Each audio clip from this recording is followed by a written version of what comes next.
조선시대 백성들 사이에는 이런 말이 떠돌았습니다. 억울한 일을 당했는가?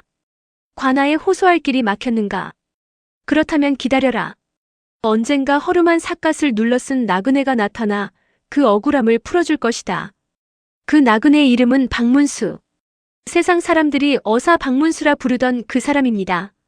하지만 오늘 제가 들려드릴 이야기는 큰 악인을 벌한 이야기가 아닙니다. 그 어떤 통쾌한 출두야 장면도 없습니다. 오히려 조용하고 작고 쓸쓸한 이야기입니다. 그러나 저는 이 이야기를 처음 들었을 때 한참 동안 아무 말도 하지 못했습니다. 엽전 단 한 푼. 그리고 한 청년이 흘린 눈물. 그것이 이 이야기의 전부입니다. 때는 영조 임금 시절. 박문수는 충청도 산간 지방을 돌아보던 중이었습니다. 해가 뉘엿뉘엿 넘어가는 저녁 무렵 그는 깊은 산골 외딴 마을에 들어섰습니다.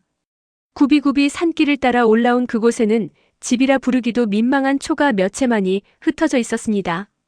박문수는 피곤한 다리를 이끌고 마을에서 가장 구석진 집 앞에 멈춰 섰습니다. 살인문은 허름하게 기울어져 있었고 처마 끝에는 묵은 이영이 바람에 너덜거렸습니다. 그래도 저녁 연기가 피어오르고 있었습니다. 사람이 사는 집이었습니다. 주인장 계십니까? 나그네가 하룻밤 신세 좀 지려 합니다. 잠시 후 방문이 삐걱 열렸습니다. 나온 것은 20살이 갓 넘어 보이는 청년이었습니다. 땡기를 들인 어린 시절은 이미 지났지만 그 눈빛에는 아직 세상과 싸워본 적 없는 순박함이 남아 있었습니다. 상투를 틀어올린 머리는 단정했고 얼굴은 야위어 있었습니다. 그런데 이상했습니다. 청년의 표정이 너무 어두웠습니다.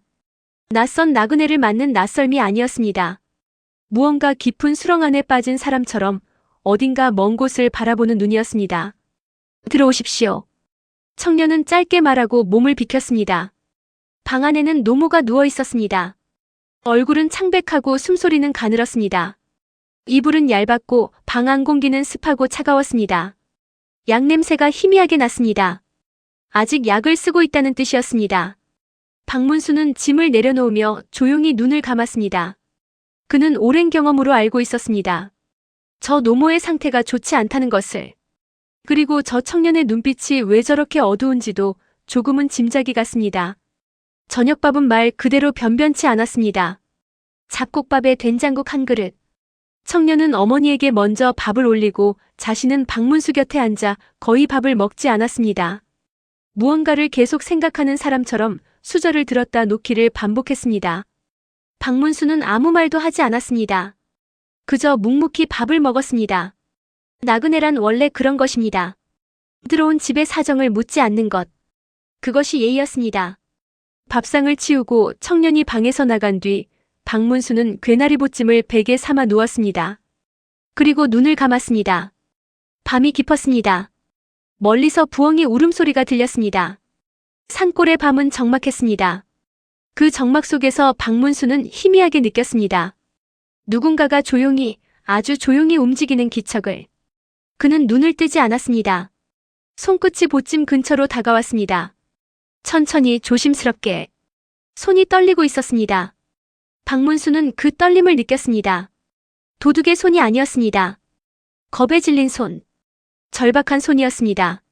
잠시 후 그 손은 보찜 구석에서 무언가를 집어들었습니다. 그리고 천천히 물러났습니다. 박문수는 아무 말도 하지 않았습니다. 그 밤에는 다음 날 아침이 밝았습니다. 청년이 작은 밥상을 들고 들어왔을 때 박문수는 이미 일어나 앉아 있었습니다. 그리고 조용히 말했습니다. 앉아라. 청년은 굳었습니다. 나는 다 알고 있다. 어젯밤에 내가 한 일. 순간 청년의 얼굴이 하얗게 질렸습니다. 그는 천천히 무릎을 꿇었습니다. 그리고 품속에서 엽전 한 푼을 꺼내 마룻바닥에 내려놓았습니다. 엽전 한 푼. 조선에서 가장 작은 돈. 쌀 한 줌도 사기 어려운 그 돈이었습니다. 죄를 지었습니다. 어머니 약값이 딱 한 푼이 모자랐습니다. 약방에 사정을 했지만 외상은 더 이상 안 된다 하였습니다. 그래서 손을 댔습니다. 관가에 넘기셔도 됩니다. 달게 받겠습니다. 청년의 눈에서 눈물이 흘렀습니다. 소리도 없이 그냥 흘러내렸습니다. 박문수는 한참 그를 바라봤습니다. 그리고 천천히 입을 열었습니다. 내가 훔친 것이 엽전 한 푼이라 생각하느냐? 청년이 고개를 들었습니다. 내가 진짜로 훔친 것은 돈이 아니다. 내 어머니가 너를 믿어온 세월이다. 그분은 이 산골에서 평생 너를 반듯한 사람으로 키우셨을 것이다. 가난해도 힘들어도 그 믿음을 내가 훔친 것이다. 청년은 아무 말도 하지 못했습니다. 하지만 나는 또 안다.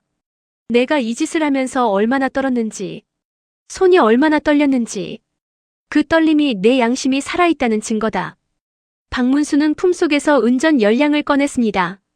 그리고 청년 앞에 내려놓았습니다. 이것은 내가 주는 돈이 아니다. 빌려주는 것이다. 3년 뒤에 갚아라. 단 돈으로 갚는 것이 아니다. 3년 뒤 내가 다시 이 길을 지날 때 내가 반듯한 사람이 되어 있으면 그것으로 갚은 것이다. 청년은 두 손으로 은전을 받았습니다. 손이 여전히 떨렸습니다. 그리고 명심해라. 만약 다시 한번 남의 물건에 손을 댄다면 나는 암행어사의 이름으로 너를 용서하지 않는다. 박문수는 일어나 보찜을 짊어졌습니다. 그리고 살인문을 열고 걸어 나갔습니다. 뒤도 돌아보지 않고 청년은 방문 앞에 무릎을 꿇은 채 그 뒷모습을 바라보았습니다. 눈물이 멈추지 않았습니다. 3년이 흘렀습니다. 박문수는 다시 그 충청도 산골길을 걷고 있었습니다. 봄이었습니다. 산에는 진달래가 피어 있었고 논에는 파릇한 모가 자라고 있었습니다. 구비를 돌자 낯익은 마을이 보였습니다. 그런데 이상했습니다. 기억 속에 허름한 초가집이 있던 자리에 반듯한 기와집이 들어서 있었습니다. 마당에는 장작이 가지런히 쌓여 있었고 텃밭에는 채소가 풍성하게 자라고 있었습니다. 마당에서 일하던 남자가 고개를 들었습니다. 그리고 굳었습니다. 3년 전에 그 청년이었습니다. 이제는 청년이라기보다 한 사람의 어엿한 가장이었습니다. 얼굴에는 햇볕에 그은 흔적이 있었고 눈빛은 3년 전과 달리 맑고 단단했습니다. 청년은 천천히 걸어왔습니다. 그리고 박문수 앞에 두 손을 모았습니다. 오실 줄 알았습니다. 기다렸습니다. 그는 품속에서 은전 10량을 꺼냈습니다. 약속을 지키러 왔습니다. 3년 동안 열심히 살았습니다. 어머니도 건강을 되찾으셨습니다. 박문수는 은전을 바라봤습니다. 그리고 천천히 고개를 저었습니다. 내 빚은 이미 다 갚았다. 청년이 눈을 크게 떴습니다. 3년 전 내가 흘린 눈물. 그것으로 다 갚은 것이다. 그 눈물이 진짜였기에 나는 믿었고 그 믿음이 맞았다. 박문수는 은전을 청년의 손에 다시 쥐어주었습니다. 이 돈은 내가 가져라. 대신 내 주변에 나처럼 엽전 한 푼이 없어 무릎을 꿇을 뻔한 사람이 있거든. 그 사람에게 내밀어라. 그것이 진짜 갚는 것이다. 박문수는 그 마을을 떠났습니다. 역시 뒤를 돌아보지 않고 청년은 한참 그 뒷모습을 바라봤습니다. 그리고 마당으로 돌아가 일을 계속했습니다. 손에 은전 10량을 꼭 쥔 채로. 훗날 그 청년은 마을에서 가장 존경받는 사람이 되었다고 합니다. 흉년이 들면 자신의 곳간을 열었고 약값이 없어 우는 사람이 있으면 조용히 돈을 내밀었습니다.